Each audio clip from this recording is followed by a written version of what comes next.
Hey there, welcome to saas.unbound podcast. I'm your host, Nadeina, head of growth at saas.group. Here we acquire buying wonderful SaaS businesses to take them to the next level. And here I chat with inspiring founders and experts to get an inside scoop on how they made their business a success. So today with me, Zandra. Finally, really happy to see you, CEO and co-founder at Panintelligence, a business intelligence and analytics platform. Welcome to the show. Thank you for having me. Lovely to meet you, Anna. Well, lovely to meet you too. I've heard so much good things about you. It's crazy. It seems like you've got quite a story to tell there. So let's start with your background, maybe where you come from and how did you get to build what you're building right now? So I'll keep it relatively brief. I'm a Leeds lass, so north of England, Yorkshire girl. I built my business here, but I was very fortunate to have a role model at home. My mum was in the very early dawn of the technology sector here in the north of England. So she worked with entrepreneurs that set up the first internet service provider. She was selling the internet when it was called the information superhighway. She was selling the cloud when it was called advanced infrastructure provision.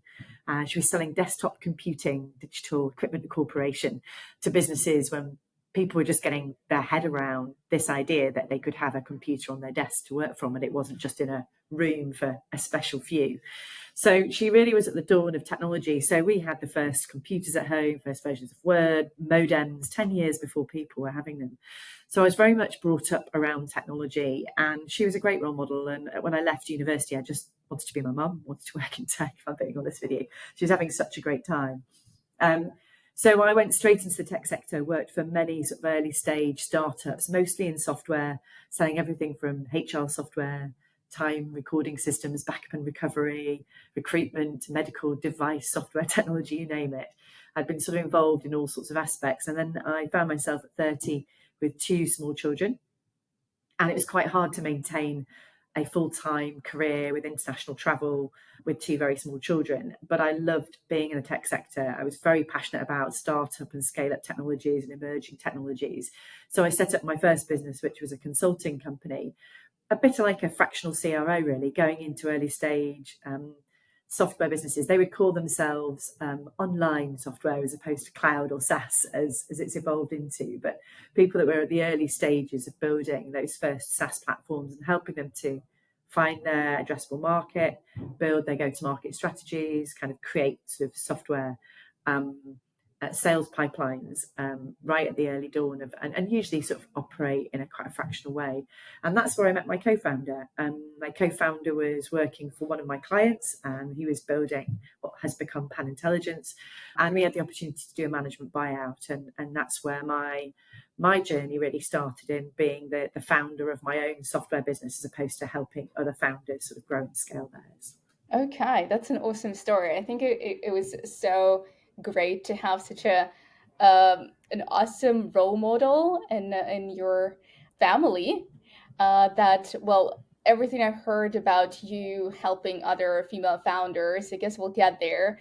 But maybe it just comes from you being kind of exposed to that energy from early on. But yeah, thanks for telling kind of the inception story. But what was the problem that you've been solving that then, and how did it grow into what it is now? Yeah, so I think the benefit of working for a lot of other software businesses that were kind of becoming the early dawn of what would be like the SaaS community, really, was they were all solving the problem for people being able to work from anywhere at any time. So kind of paperless was the first sort of selling proposition. And then it was work from anywhere, where I remember those first online platforms. But the problem that they were solving created another problem, which was the data suddenly got locked away in these online environments, and it wasn't in a box in the corner of an office where somebody could just go and kind of access it and take the data out and do something with it. So data suddenly became harder to access. And the problems that a lot of the companies I was working for were facing in their roadmaps and their software kind of development pipelines was their customers saying, this is great, I can work from anywhere, and now I've got this kind of digital workplace and there's no more paper. But I'm finding it really hard to report on what we're doing as a team because I can't get to that data in the same way I used to.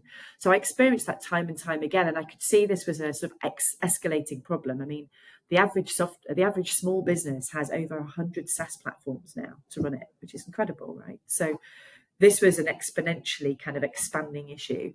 So when I met my co-founder and he was building a data visualization tool that didn't move data, but allowed the software business that he was working for to kind of query that, I was like, oh, that's interesting. There's lots of software businesses need that same technology.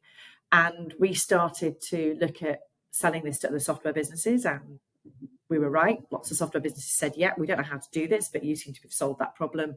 And that's where it started. And when we did the management buyout, it was a clear strategy to go and sell this data visualization, embedded analytics tool to other software businesses to help them unlock the value of their data for their in-app consumers, to make it accessible for them to do that. So I suppose I just saw it because I'd experienced it on the other side, really. And for me, that made the go-to-market very clear, and the opportunity and the growth of that market was clearly accelerating as SaaS businesses were growing rapidly. Absolutely. So I also wanted to ask you, of course, about finding your customers, and maybe at first that was very clear. How has your ICP changed? And I think somewhere in another podcast you said that it has to be changing, right? And it's a never ending process. And if somebody says that they've nailed it, they finally found their ICP, they're very, very wrong. So what was the journey for you? Yeah, so we weren't sure whether we were selling something inside or alongside software products. That was the bit that we weren't quite sure on at the start. So we started a strategic partnership with Sage, and they had a lot of on-premise software, and their customers, again, were struggling to get access to that data. And we built a really successful go-to-market with resellers here in the UK. We had 30 resellers selling us as a sort of add-on business intelligence tool to connect into their Sage financial system, Sage 200. And grew that very quickly. And it was great because we had access to a reseller channel of salespeople, so I didn't have to build a sales team. That was fantastic, but we were one step removed from the customer. And unfortunately, for a lot of businesses like ours, when you're selling through a channel, you suddenly realize that unless those businesses are constantly being educated on how to not just sell your product, but service it, manage it, maintain it, the quality of that experience of your product can get eroded. And therefore you start to experience, churn. And whilst it was a great sales motion and got us off the ground, and it was great for bootstrapping the business, and certainly didn't require a large sales team because we could use the sales team of the channel, having the relationship with the customer wasn't there. And that was a challenge. So selling to the software businesses and embedding in their product, we were just dealing with the software business, not with all of their individual end users. They were controlling that relationship, but we were always white labeled. And that relationship became easier for us to manage and control, and for us to kind of control the customer experience. But we've tried lots of partnerships. I mean, right now we're looking at expanding our ICP because SaaS vendors, as we know, have been really challenged by funding market constraints and that push. And we'll talk about SaaS metrics, I think, later. But, we've gone from a growth at all costs to profitability and capital efficiency. It's been a kind of pendulum swing from one dynamic of investment and growth to another. And that has created a challenge for software vendors in the capital that they have available to invest in anything, whether that's marketing or even third-party technologies. So that's had an impact on our ICP and our product market fit. That's obviously meant that we've had to narrow that ICP down, looking at their funding, sustainable business models, making sure that they aren't high cash burning businesses, that they are on a path to profitability or profitable, to make sure that they are a good customer, right, for us. So our ICP criteria has gone from, very, very large software groups to early stage, high growth businesses, to now we're in this sort of sweet spot in the middle where they've got a certain, level of growth and scalability and sustainability, but they're not so big that actually we're having to work through a channel or like a Salesforce has a channel. That doesn't work for us. So we know that we've kind of narrowed our ICP down over the years to a much narrower kind of segment and stage of SaaS vendor, but actually broadened our geographical market globally. So our addressable market, our SAM, has kind of changed, and our ICP has adapted as we've got to know the best fit for us. That's fascinating. And since you already mentioned that you were bootstrapped at the beginning and then you raised some funding, I was wondering why you went that way because, well, it seems like you had the customers from the beginning. You kind of, well, you were able to figure out your go to market fairly early on. So, yeah, why change your mind? Were you struggling to become profitable, or did you need more growth? Like, what was the um, decision there? So we did have a bit of family and friends and seed funding to give us a cash buffer. So we weren't entirely bootstrapped because we did a management buyout. So we bought the IP from the business that my co-founder worked for and I worked for, or was working with through my first business. And we did have a few people and we had some customers and we had some revenue. So we did have it's great to be incubated in another business because we had a bit of a head start, right? That was perfect.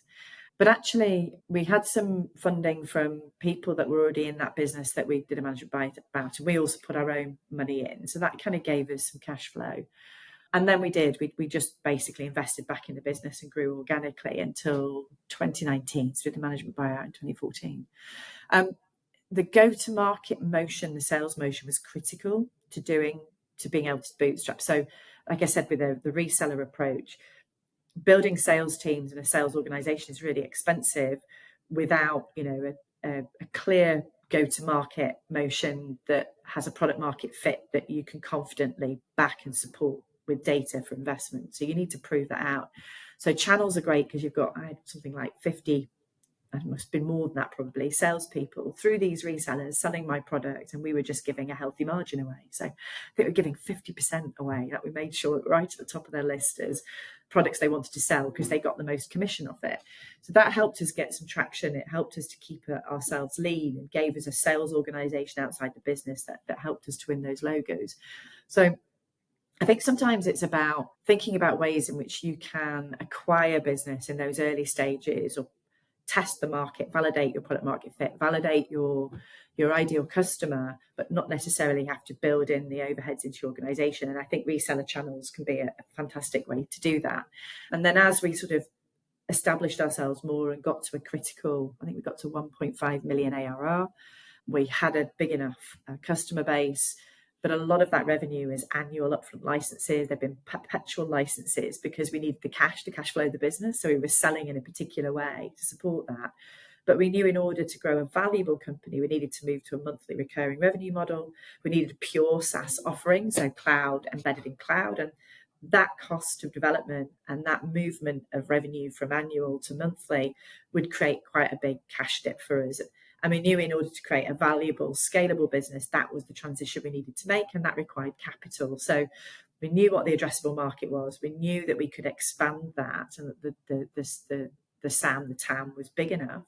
But actually, we had to transition the technology and also the revenue into a monthly model, and we needed the capital to do it. So there was a critical time at which it became obvious what we needed to do in order to kind of take that next step change.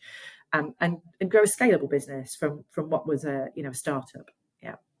Okay, thank you. But was there anything, because like you said, now a lot of businesses are moving from that skyrocketing growth to more sustainable model.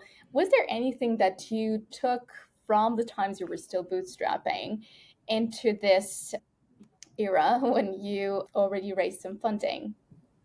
Yeah, so it's interesting. We raised funding in 2019 and got the money in December, and then a few years later we were in lockdown. So the plan that we'd raised the capital on the back of was very different to the plan we ended up executing. And obviously we had to take our investors on a journey to re-engineer that plan for essentially a new world, frankly. And one of the great things was the SaaS vendor community got a ton of capital, so that meant that our addressable market in SaaS vendors was a good time to go into that.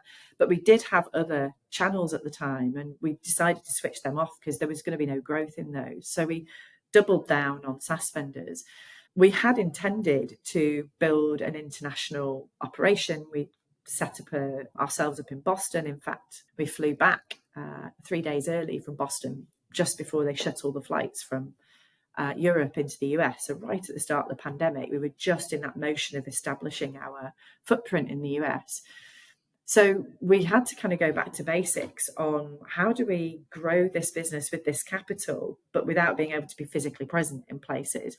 And the principles that we brought from bootstrapping into that kind of, yeah, we had this money, but how are we going to go about it, was we'd always built the business based on sales outreach. And I'm a saleswoman at heart. I've spent my whole career knocking on doors and building pipelines. And the majority of my success has come from knowing who you're targeting, getting a list of those people. And I used to use Dun & Bradstreet before LinkedIn was even a thing. Just buy data lists and do the research, call the receptionists, find out some more information, and get to finding out who the right person was, asking people for email addresses. It was very basic stuff before LinkedIn. And actually, we still do that today. We just have more technology to enable us. So Zoom gives us intent data, and Apollo enriches that data for us and gives us the personas and the people to contact.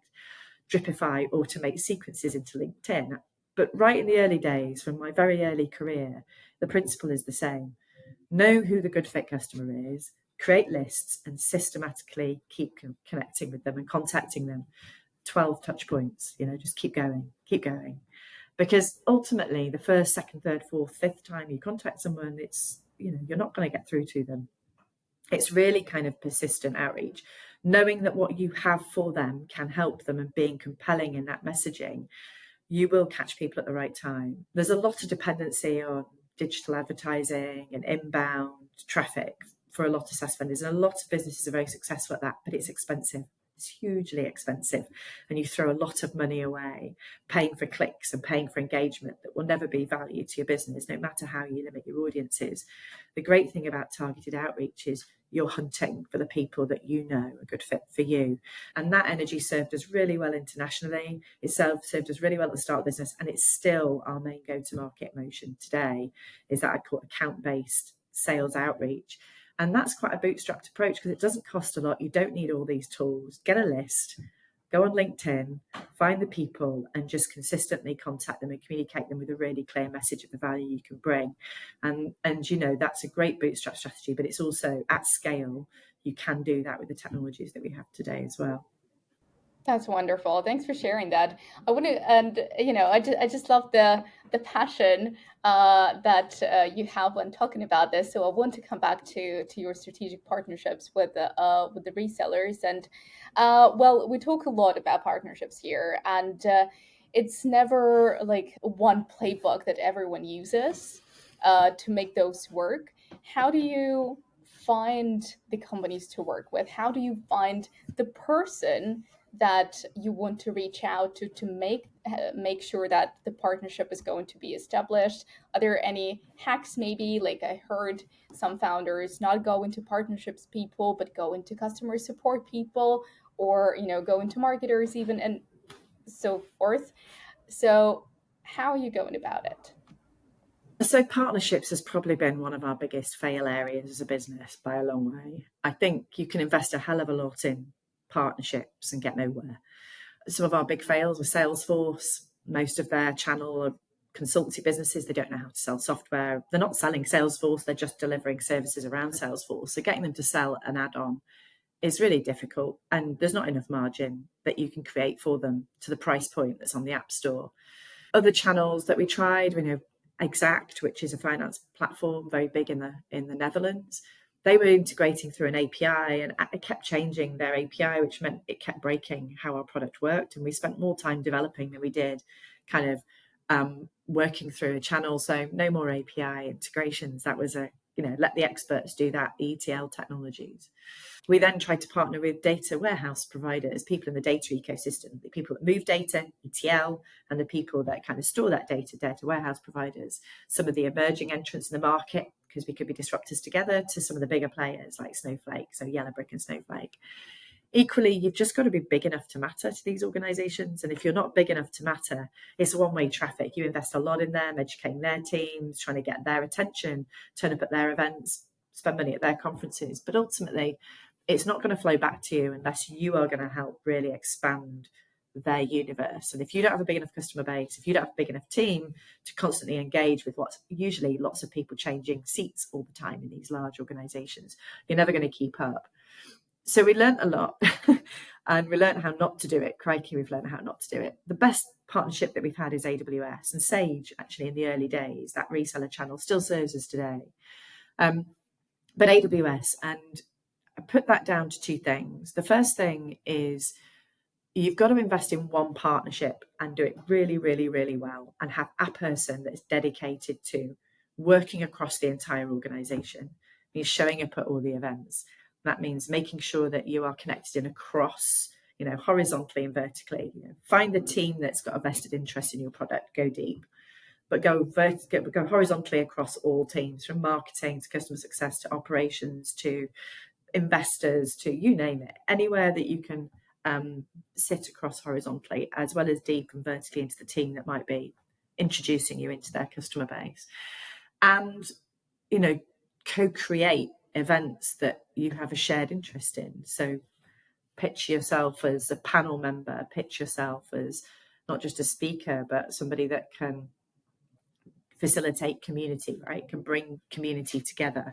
And that's really helped us. In AWS, I would say we've got a COO here called Charlie, who I think when we went to the Amazon event in London, the AWS Summit, I probably counted about 50 people that said, "Hi, Charlie," because she'd just got herself so well known that we've become a kind of go-to show pony partnership because we've spent that time. But you can't do that across lots and lots of partnerships. I think that the truth is, if you're going to work with a big strategic brand like an AWS, you have to have somebody that really is dedicated to that and put a lot of investment around how you engage.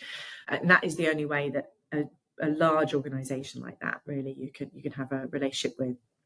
It's hard work. You put a lot of time in with no guaranteed return partnerships. So you do need people that know how to do that well. Absolutely, that makes great sense. But could you maybe mention a few of the things that are like a big no-no? Like when you're building a partnership, those are the things that you should not do ever, or at least, Yeah, that didn't work for you. I think you've got to look at if you are trying to sell through a marketplace or a partnership, if that's your go-to-market strategy, it's really important you look at a few things. The first is, are their salespeople able to sell what you do? So, for example, if it's software and it's a SaaS product, do they know how to solution sell, especially if it's a B2B enterprise solution?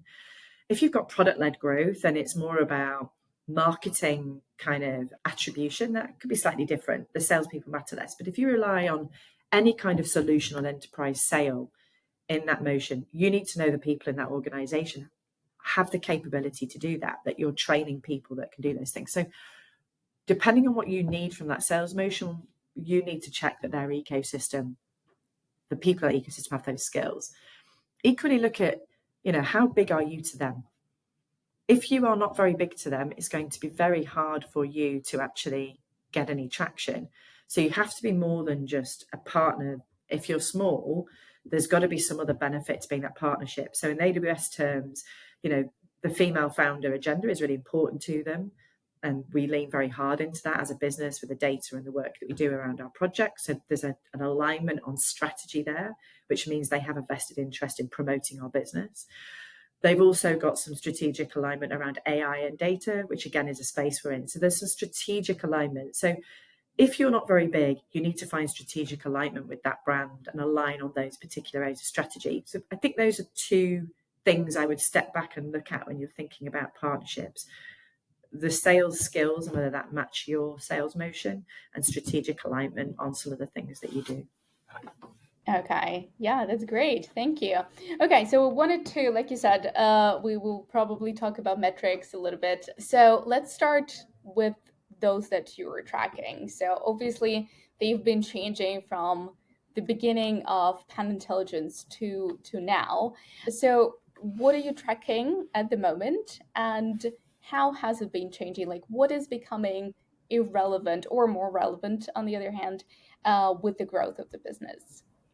Yeah, so if you think about it, all of our customers predominantly are SaaS vendors. So we've sort of seen this holistically and globally across our customers, which is really interesting. So we've got to kind of fingers into the market on how the market moves. And we often get some early warning signs, actually, of where this is shifting. right at the start of our sort of journey, it was all about acquisition, right? It was all about growth rates, growth at all cost, any cost actually. Capital was flowing, SaaS vendors were nice and shiny, and they were the new VC investment vehicle of choice as far as portfolio assets. And therefore, money was cheap, growth at all costs. It was all about ARR growth and acquisition and new logos. And cost of acquisition, whilst it was a measure that was important, it was a measure to drive more investment.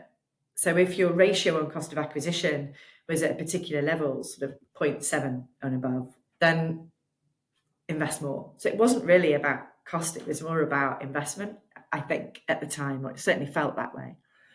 That then kind of moved to a sort of retain and grow. So sustainability started to come in as people started to get concerned about churn.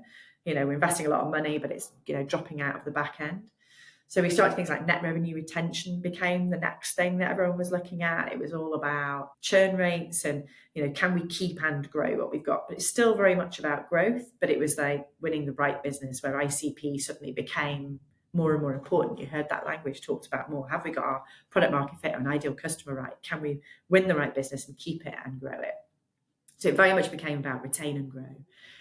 And then in the last 18 months, we've really moved, the pendulum swung very, very fast, not growth at all costs. Capital efficiency has become important. Can you not just win the right customers and keep the right customers and grow the right customers, but can you do that profitably? Can you find go-to-market motions that are profitable, sustainable, capital efficient? Can you give me, more than a one-to-one ratio for every dollar I give you, right? People are looking for higher returns, better returns, and more profitable businesses. So, it's really kind of expanded the measures that SaaS founders really need to be tuned into. It isn't growth at all costs, and it is about efficiency, it is about sustainability, it is about profitability, but it's still about growth. Because without growth, you still don't have a valuable business that you can continue to raise capital for or can exit. And so it's got harder, but actually for the right reasons, because actually without sustainable, profitable businesses, what are we growing here? Really? What are we doing as business leaders? So we're very focused on profitability. We're profitable. Marginally, we still invest for growth, but we're towing that line. So I say profitable enough to be secure in our cash runway, but investing deep enough to continue to grow. And it's an interesting balance. It's one I think many SaaS vendors are currently grappling with and finding sustainable go-to-market strategies, capital efficient go-to-market strategies that aren't all about chucking a ton of money at Google spend, for example. Those are the things that SaaS leaders should be starting to question themselves on their go-to-market motion and whether that really is driving enough value. Oh, definitely. That's fascinating. So, you said that you can see some of the trends or shifts on the market working with all the metrics you're working with. Uh, is there anything interesting lately? Like, yeah, I know we just kind of got into this more sustainable kind of realm, but is anything changing? Like, is there something that we should be aware of? Maybe some SaaS founders don't anticipate yet. So this rule of 40 is an interesting one, right? You've heard the rule of 40 for a long time, and how much does that matter at which stage you're at? And I think, where are you on that rule of 40 and what's preferred by the market if you're thinking about needing more capital in the future or exiting your business?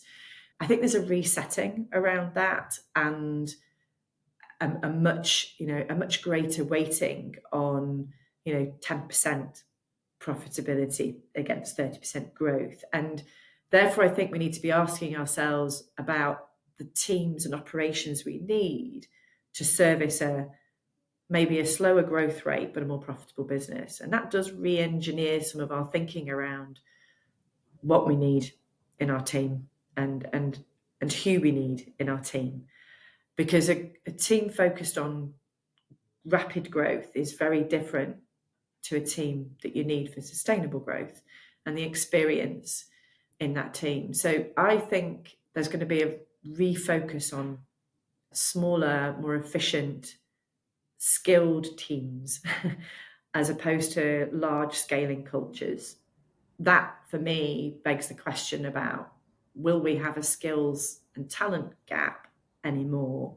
And will it be more about the people that are in the larger businesses today thinking about how they ensure that they have the expertise and the experience as the market shifts, right? To be specialized in an area that they can deliver that value for a business. I'm not really sure, but I do think there's an impact. There's definitely going to be an impact on talent and how we think about talent and how we think about team and how we think about culture in the SaaS sector and what those teams are going to need in the future versus what they've had in the last sort of 10 years.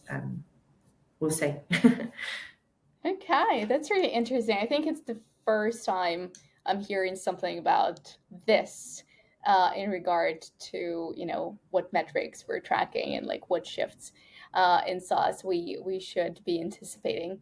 So let's see, maybe next year we should do another episode on that. But since you started talking about teams and cultures, how big is the team in Pan Intelligence, and like what are the people you're looking for? What is the culture that you're cultivating? Yeah, so we've been a very tight team for the last 4 years, been around the 40, 45 mark for that whole time. And we brought in a COO, a grown up, because myself and my co founder were great at being out and driving kind of the growth of the business from being at the front, winning the business, driving the sales. And we still do. I have a team, but I'm still very much at the front line, as is my co-founder, as it should be, the sort of size that we're at and the sort of order values. It's B2B enterprise sales, so you would expect us to be. But a COO was super important when we did our fundraise because operational efficiencies can be gained very quickly with the right person that can look into the business and work out what should be done by a person and what shouldn't. And we've challenged ourselves very heavily over the last 4 years to see whether we do need people to do certain things and how much of this can be done by just being more efficient as a business. So we've been able to grow and accommodate that growth without necessarily growing our people. So culturally, we want people that are really specialist in areas that you can't replicate with process or you can't replicate with sort of any kind of level of automation. But you do need them to be problem solving, critical thinking, great with relationships where it matters, where you've got customers or prospects. So there are things that require people and will always require people, but there are lots of areas that don't. And as a lot of businesses are using AI increasingly across the business for all sorts of aspects of whether it's test script, so that's accelerated our automation without needing more people. Whether it's content creation in marketing, whether it is documentation in our support and services teams, whether it is note taking. So we use Chorus AI, is amazing in sales for just summarizing our meeting notes and putting out, the time it saves our sales team and being able to document and report back and other tools which enable us to kind of manage deal rooms in a way that's so much more efficient. So constantly adopting new technologies and ways of working that mean we keep the team small. What that does is it drives profitability, it drives operational efficiencies, and it drives a culture where actually your team is still small enough that everyone has a great relationship with each other, everyone knows each other, and that is really good for innovation. It's good for agility and being able to stay ahead and keep that kind of agile movement of a business that's still in that growth stage. But culturally, it's just got a nice feel about it. And I think there's a magic size for SaaS businesses that can continue to scale without having to be hundreds of people. And I think my hope really, my hope for this sector is that what we do is we build these scaling businesses that are sort of small but beautifully formed, driving the value from all the technologies to be operationally efficient and profitable without just loading it with headcount and bodies. And I think we can do that. I think we can build 100 million ARR businesses with small teams the right way. Absolutely. And that's the challenge for this sector now. And that is what I think we can all do. And I think that's the challenge we should all be sort of driving forwards with for the industry. And it's entirely possible, I believe. Entirely possible. Yeah. Absolutely, 100% agree. All right. Well, there is, of course, one big topic that I think we have to talk about, and it's your engagement with all the initiatives that are driving more women into SaaS and supporting women in SaaS. And that's how, honestly, I heard the first time about you, and how I started researching about you and Pan Intelligence in the first place. So, what do you think is happening? How is it shifting? Is it shifting at all? Because honestly, I mean, working with SaaS founders, it's such a terrible challenge to get to know female founders, to get to, work with them, to get to give them the stage here on the podcast, even though you think, okay, it might be a good opportunity. It's exposure. It's a chance to maybe start a conversation. But yeah, there's so much pushback when No, you you're got trying to get more women to events and podcasts. Why do you think this is happening? And what is supposed to be changing in order to reverse this process? Look, it's a really bleak picture, and I don't want to talk about the problem, as I'd like to talk about the opportunity too, but I will just state a few of the problems. So PitchBook released a report this week which shows actually the funding into female founders is declining, which is really depressing, even though the number of women starting businesses in growth. Okay, so systemic problem. One of the biggest systemic issues is the people that are making the decisions around the money are still predominantly white men that have been privately educated. Not that white men don't want to back women, it's just they don't tend to know them or come across the opportunities. They're not networked in. People tend to invest in things they know, like them, that they're sort of referred into. And there are always levels of unconscious bias that still exist, even in the minds of women, never mind the minds of men, in all of us. It was interesting today, I was on a LinkedIn thread, and I've used the phrase male, pale and stale for years, and somebody highlighted it to me and saying, that's really ageist. And I was like, do you know what it really is? The word stale implying that somebody of a certain age can't add value. So we all have these sort of unconscious bias traits as women, as men, which we're not necessarily aware of until somebody highlights it to us. So systemically, the people making the decisions around money aren't like me, and therefore it's harder. It just is systemically harder for women to raise capital, and we're seeing a decline now. And that's because the appetite for risk has come down, and unfortunately, still all the papers and all the reports show that women are perceived to be a higher risk investment, that they're also perceived to not take enough risk. As in, women will be asked questions in a pitch around, their ability to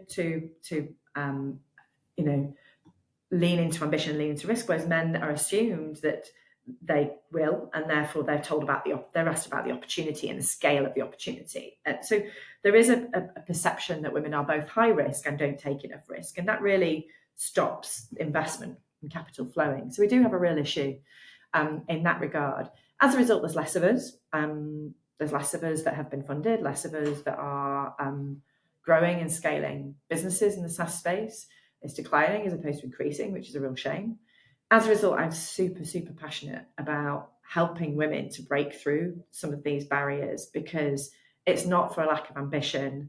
And all the data shows that women use less capital and grow larger, more profitable businesses. We're capital efficient. We tend to lean into the future economic areas in the UK. Things like net zero is a huge focus for our new government.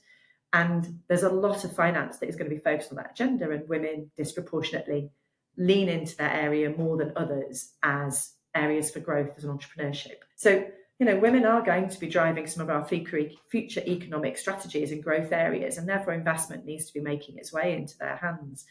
So we've got to encourage and enable the women that are starting businesses to break through some of these systemic issues. I can't change the fact that the investment landscape is what it is. It will change in time, just because it will, and the pressures will come. What we need to do is prepare women to accept the nature of these systemic challenges and prepare them for knowing how to lean into them. So they've got the best chance of success when they're in those opportunities, when they're pitching their businesses, so that they say and present themselves in a way that gives them the best chance. It's not right. And I know that sounds like it's unfair, but the quicker we network them into the advisors, the investors, put them in front of the right people at the right time for the right stage of growth that they're at, they will save time, get there faster, and be better prepared. So the Lifted project, which I run, is rolling out across 5 cities in the UK at the moment. And we're enabling each of those cities to have the data of all the female founders by sector, by stage of growth, and networking in the people that can help them as fast as possible to navigate through the challenges of fundraising or bootstrapping. It doesn't have to be about capital, but getting more grants into female founders, getting more investment, and giving them the advice and the support so they know how to grow and scale businesses profitably, efficiently, and fast with the right support.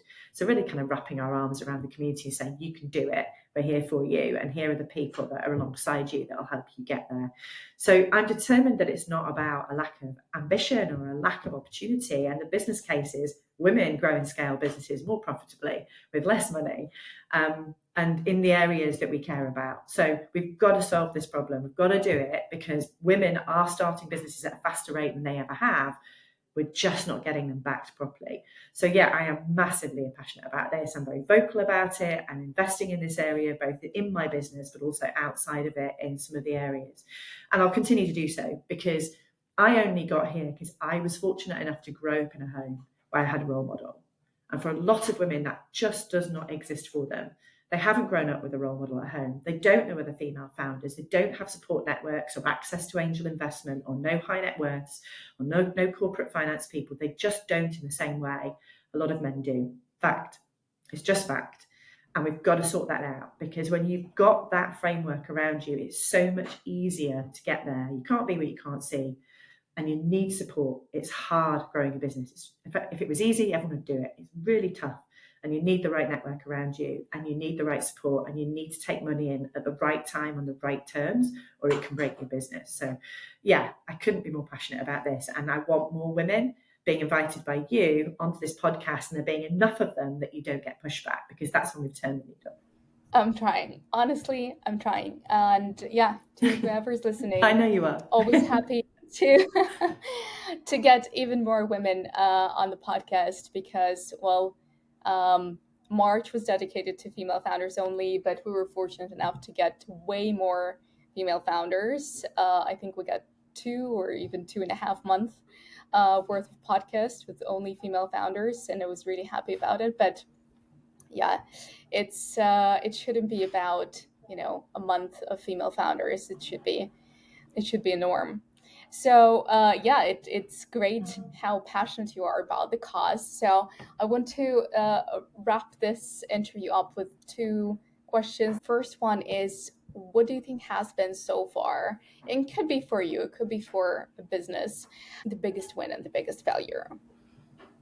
So my biggest win for the business has been international expansion at virtually no cost. It's amazing, adversity is the mother of invention. When you've suddenly faced with COVID and you've told your new investors you're going to grow internationally, but you can't get on a plane and you can't go and see people, you find new and creative and innovative ways to build and do what you need to do. I don't want to let people down. I like to keep my promises, and irrespective of business plans and business models, I knew we could and we did. And like you say, necessity is the mother of invention, and it was for us. And the great thing is we've come out of COVID and we've not had to really change the model, which means that we've been able to be really efficient in how we've expanded and continued to grow internationally. So that's probably the biggest win. But like I say, it came out from a need to do and find a way to get through it. The biggest fail, do you know what? I fail every day, and that's no bad thing. It's a really good thing. Maybe a learning. I mean, it can be just something that was so soul shaking. Yeah, soul shaking. Oh, there's so many because that's entrepreneurship. Really, is none of us know what we're doing when we start, and those of us that are second-time founders are still failing all the time, or third-time founders, or whatever. So, soul shaking, I think, it's always the people that rock you the most. It's the relationships for me, anyway. It's the ones that you feel like you've let down because maybe you didn't do a good enough job of hiring the right people at the right time. And when you have to make those tough decisions around people and you have to let people go, and it's as much your fault as it is anybody's, I think it's always people. And do you know what? I'm still fighting that battle of finding the right people in certain roles, especially areas where I'm not an expert. And whether that's, suppliers to the business, or consultants or staff, it's the people. The people are the ones that you remember. They're the ones that hurt the most, I think. And customers, and again, it's not necessarily about the company, it's about the people that, for me personally, that I feel like we've let down. So yeah, I think they're the ones. So I can't say there's this thing that happened. I just think overall, it's trying to get the people bit of business right is the hardest thing to do, and remains, I think, an obsession for most of us when we're in the hot seat. Yeah, and I'm being honest with you. This is the most common answer. I think it's one or the other. It's either the win is the people or the failure. I guess you're right. Founders are just trying to constantly make sure they're not making mistakes hiring, and because those backfire the most. But the last question is about hack. And I know you shared one about building strategic relationships, but maybe there is something else, something that maybe like completely unconventional or something that just keeps working. It's something that we all know. Yeah, I think most hacks will have been heard before, I'm sure. For me, God, when LinkedIn became a thing, I just was like, wow. Having been somebody who'd built lists my career, I was just like, this is just like people giving me all their information and I can just go and search for it. And still today, LinkedIn amazes me, and the integrations into LinkedIn and what you can do with it and how you can really find the right people to have the right conversation with, irrespective of what you're looking for: a supplier, a partner, an investor, a member of staff, a customer. Literally any relationship you might need in your organization, it's all there. And all the education you could possibly ever want in the thought leaders and the influencers and the LinkedIn learning. It is just the most untapped resource, I think, in a lot of businesses. And I think my hack is find somebody who can really own understanding the potential for LinkedIn to reach across everything that you do, because it can. It's not just a sales tool. It's not just for salespeople. It is an incredible resource for finding the right people, right suppliers, right partners, right customers, engaging with your customers, engaging with your prospects, educating your team, and following the events of your sector and tuning into that as fast as possible as leaders for learning and making sure that you've got your finger on the pulse. So mine would be get someone to make that their number one obsession and help the business to really use it properly. Oh, that's a good one. I don't think we've had this one on the podcast yet. So thank you for sharing Oh, good. a new hack. Yeah. And yeah, thanks for sharing the story. I mean, it's great. I love how passionate you are about what you're doing in business and what you're doing for other founders. And I've just got to say that, everything that I was told about you before by other female founders here on the podcast just came true. So it's absolutely amazing Oh, to good. hear your story. And yeah, happy to talk to you again sometime to maybe see if your prediction about metrics and the change in teams becomes true. Let's see. Well, if it does, then maybe I've got a new career. Lovely to meet you, Anna. Thank you so much for having me on your Lovely podcast. to meet you And too. yeah, good luck with everything and finding more female founders to join you. Thank you so much and take care.